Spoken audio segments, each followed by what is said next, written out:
श्वेता झा और आप देख रहे हैं आज तक। क्या बंगाल की चुनावी बैटल अब बदला पॉलिटिक्स में बदल गई है? क्योंकि सीबीआई ने सीधे ममता बनर्जी के परिवार पर शिकंजा कस दिया है। उनके भतीजे अभिषेक बनर्जी के घर पर सीबीआई पहुंच गई। अभिषेक बनर्जी की पत्नी रुजिरा नरूला के नाम पर नोटिस थमा दिया। बड़ा सवाल ये कि क्या बंगाल में खुले तौर पर बदले की राजनीति चल रही है? আমার পিছনে ইডি সিবিআই লাগাতে হবে না, আমি এই মাটির সন্তান। আমাকে ইডি সিবিআই দিয়ে চমকাতে ধমকাতে হবে না। আমি বলেছি, আবার বলে যাচ্ছি, অন রেকর্ড ক্যামেরার সামনে দাঁড়িয়ে একটা ফাঁসির মঞ্চ করবে, আমি গিয়ে মৃত্যুবরণ করব।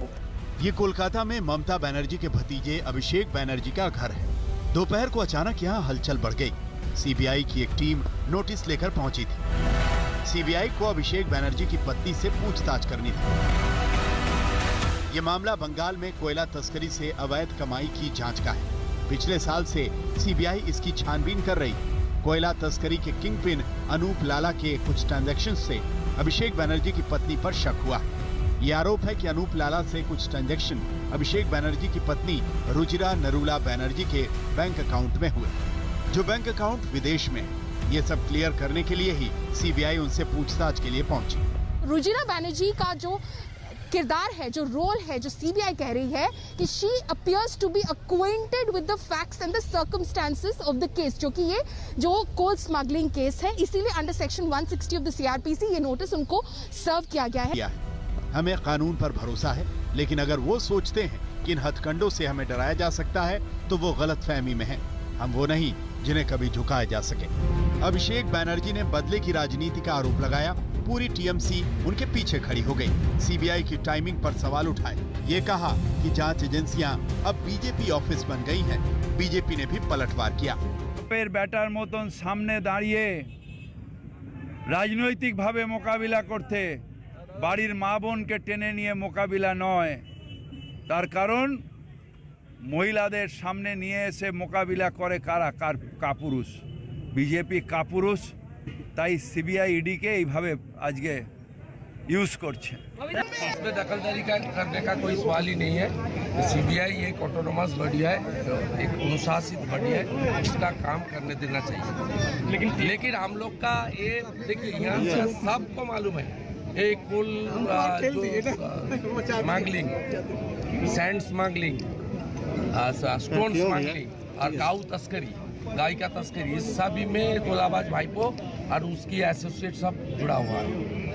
ये सबको मालूम है, सीबीआई को कार्रवाई करना चाहिए। देश में लॉ है, जो लॉ है, जो है आइन जो है, उसके रास्ते में चलेंगे।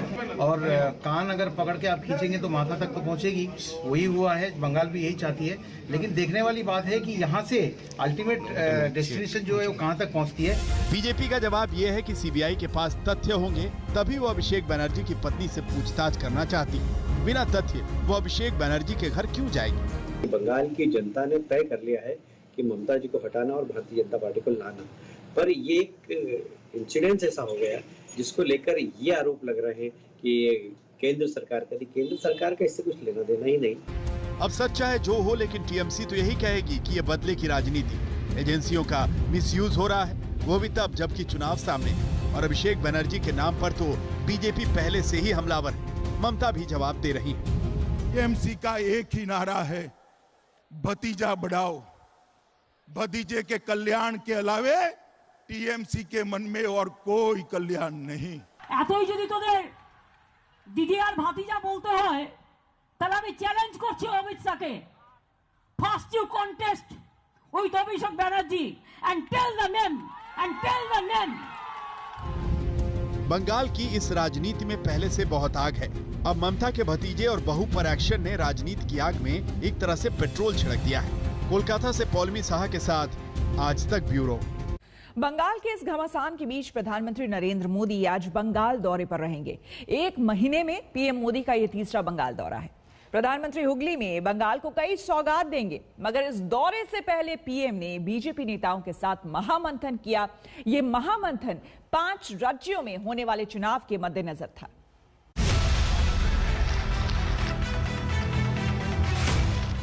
टीएमसी के टोलाबाज, उनका सिंडिकेट अब कुछ दिन के ही में परिवर्तन होके रहेगा। 5 राज्यों में चुनाव के पहले बीजेपी के महामंथन की तस्वीरें हैं ये महामंथन इसलिए है ताकि 5 राज्यों में बीजेपी के हिस्से जीत का अमृत निकले। प्रधानमंत्री नरेंद्र मोदी ने आज बीजेपी नेताओं के साथ बैठक की। इस बैठक का यही मजमून रहा कि आने वाले विधानसभा चुनावों में बीजेपी कैसे विजय हासिल करे। वैसे गृह मंत्री अमित शाह और प्रधानमंत्री नरेंद्र मोदी की अगुवाई में बीजेपी बंगाल में आक्रामक तरीके से प्रचार में लगी हुई है। पश्चिम बंगाल का विकास तेज गति से करने के लिए यहां भी डबल इंजन की सरकार आवश्यक है।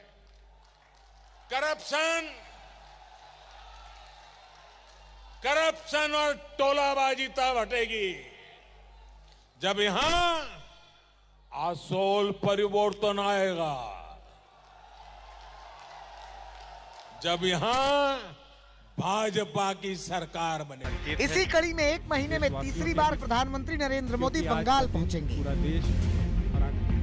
पीएम मोदी मेट्रो के एक्सटेंशन को हरी झंडी दिखाएंगे। ये मेट्रो लाइन काली घाट और दक्षिणेश्वर के 2 विश्व प्रसिद्ध काली मंदिरों को जोड़ेगी। 4.1 किलोमीटर लंबा ये मेट्रो एक्सटेंशन केंद्र सरकार के 464 करोड़ रुपए के खर्च के अनुदान से तैयार हुआ है। पीएम हुगली में रेल परियोजना की भी शुरुआत करेंगे। हुगली में पीएम के कार्यक्रम को लेकर तैयारी तेज है। ये वही मशहूर डनलप टायर फैक्ट्री ग्राउंड है जहां पीएम लोगों को संबोधित करेंगे।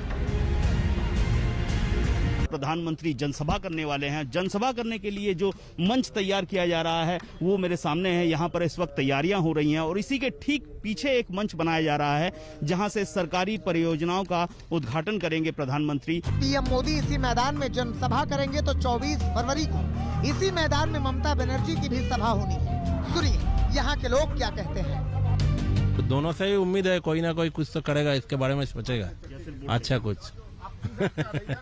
वो तो वोट का टाइम में तो वोट के लिए सब आते हैं, फिर तो सब भूल जाते हैं। ममता जी पहले भी आई हुई हैं, आके बोल के भी गई, लेकिन उसके बाद भी कुछ नहीं हुआ। अब ये भी आ रहे हैं, ममता जी भी आ रही हैं, तो हो सके कुछ ना कुछ करें वो लोग। हम लोग यही आशा ही रखे हैं उन लोगों से। हो भाग्य हमारे द्वारा। हुगली चुनावी समर देखने के लिए तैयार है, साथ ही तैयार है बीजेपी। प्रधानमंत्री नरेंद्र मोदी समेत पूरी बीजेपी ने बंगाल में पूरा दमखम लगा दिया है। चारों ओर से यही हुंकार है कि अब की बार बंगाल में बीजेपी का कमल जरूर खिलेगा। बंगाल की जनता को भी भरोसा है कि भारतीय जनता पार्टी पूर्ण बहुमत की सरकार बनाएगी और परिवर्तन करेगी। ये बहुत बड़ा अंतर है। जनता के मन में पिछली बार एक शंका थी, जब मैं कहता था 20 सीटें जीतेंगे, तो ऑडियंस में से काफी लोग ऐसे दिखते कहां से आए हैं भाई, मतलब मैं कहां से आया। अब मैं कहता हूं कि 200 सीट, तो अब क्या ऐसे देखते 200 क्यों बोल रहे हैं, ज्यादा आएगी। ये बहुत बड़ा परिवर्तन है। तो 200 क्यों बोल रहे हैं, ज्यादा क्यों नहीं बोलते? फिर मैं 200 से ज्यादा ही कहता हूं। बीजेपी बंगाल की जीत के बीच में आने वाले सारे कील कांटों को दुरुस्त कर रही है, लेकिन ममता बनर्जी भी बीजेपी को रोकने के लिए दमदार तरीके से भिड़ी हुई हैं। बंगाल की बेटी वाला कार्ड चलकर उन्होंने इस लड़ाई को और धार दे दी है। দেশি বর্গীরা তার পাশে তার শক্তি হিসেবে আছেন বাংলার প্রতিটি মানুষ। বাংলাকে সকল অশুভ শক্তি থেকে রক্ষা করতেই বাংলা নিজের মেয়েকেই চায়। অসহায় ও বঞ্চিতের সহায় তিনি। देखना दिलचस्प होगा कि बंगाल का ये समर अभी कितने रंग दिखाएगा और आखिरकार बंगाल किसे जीत का स्वाद चखाएगा, किसे सत्ता तक पहुंचाएगा। कोलकाता से सूर्याग्नि रॉय और अनुपम मिश्रा के साथ आज तक ब्यूरो। महाराष्ट्र एक बार फिर कोरोना की आहट से सहम गया है। राज्य में हजारों की तादाद में नए केस आने के बाद सरकार को सख्त फैसला लेते हुए कुछ शहरों में लॉकडाउन के साथ दूसरी बंदिशें लगानी पड़ी है। सीएम ठाकरे ने अल्टीमेटम दिया है कि हालात नहीं सुधरे तो लॉकडाउन लगाना पड़ेगा। महाराष्ट्र में फिर डराने लगा कोरोना। नए कोरोना केस में सबसे आगे महाराष्ट्र। सीएम का फिर लॉकडाउन का अल्टीमेटम। देश और दुनिया को बुरी तरह हिलाकर रख देने वाली कोरोना नाम की बीमारी फिर सिर उठा रही है। लौटते कोरोना की सबसे बुरी मार महाराष्ट्र पर पड़ी है। एक बार फिर यहां कोरोना के केस बढ़ रहे हैं। खुद सीएम को लोगों को अल्टीमेटम देना पड़ा है कि हालात नहीं सुधरे तो फिर लॉकडाउन लग सकता है। पहले आंकड़ों के हवाले से देखिए कैसे महाराष्ट्र में लापरवाही की वजह से कोरोना फिर से पैर पसार रहा है। 24 घंटे में महाराष्ट्र में 6,971 नए कोरोना केस सामने आए। एक दिन में राज्य में कोरोना से 40 जानें गईं। कोरोना से यहां डेथ रेट 2.47% हो गया है। अकेले महाराष्ट्र में करीब 53,000 एक्टिव केस हैं। हालात बेकाबू होते देख महाराष्ट्र की उद्धव सरकार ने सख्ती दिखाई है। राज्य में आज से सभी राजनीतिक, सामाजिक और धार्मिक सभाओं पर रोक लगा दी गई है। सीएम ने सख्त लहजे में लोगों को नियम मानने के लिए चेताया है। मैं आने वाले कुछ दिन आपसे ये उत्तर अपेक्षित कर रहा हूं। कैसे? मैं देखूंगा, आते जाते हुए देखूंगा, मेरे जो लोग हैं उनसे बातचीत करूंगा। जिन लोगों को लॉकडाउन नहीं चाहिए वो मास्क पहनेंगे, जिन लोगों को मास्क लॉकडाउन चाहिए वो मास्क नहीं पहनेंगे। सिंपल है। लॉकडाउन अगर नहीं चाहिए तो जो 3 चीज हमेशा मैं कहते आ रहा हूं, मास्क पहनिए, हाथ धोइए और एक दूसरे से एक सुरक्षित अंतर रखिए। मास्क पहनिए और लॉकडाउन को ना कहिए। सभाओं पर रोक के साथ कुछ दूसरे प्रतिबंध भी लगाए गए हैं। सरकारी बैठकों और प्रदर्शनों पर भी रोक लगा दी गई है। राजनीतिक दौरे भी रोक दिए गए हैं। अमरावती और अचलपुर में 7 दिन तक लॉकडाउन रहेगा। यवतमाल, अकोला, बुल्ढाना, वाशिम में भी 1 मार्च तक कुछ प्रतिबंध लगाए गए हैं। यहां शादियों में 25 लोग ही मौजूद रह पाएंगे। दफ्तर में 15% कर्मचारी ही आएंगे। नासिक में रात का कर्फ्यू लगाया गया है। पुणे में 28 फरवरी तक स्कूल कॉलेज बंद रहेंगे। पुणे में भी रात का कर्फ्यू रहेगा। महाराष्ट्र में सख्ती जरूरी भी है।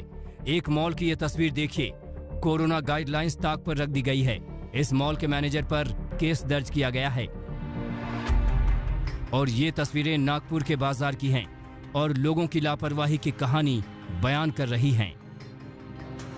शिरडी में भी हजारों की भीड़ उमड़ी है और कोरोना के नियम ताक पर रख दिए गए। महाराष्ट्र के साथ कुछ दूसरे राज्यों में भी हम रुकेंगे यहाँ पर एक छोटे से ब्रेक के लिए। बने रहे हमारे साथ, देखते रहिए आज। नमस्कार, मैं हूं अंजना ओम कश्यप। हमें उम्मीद है ये वीडियो आपको पसंद आया होगा।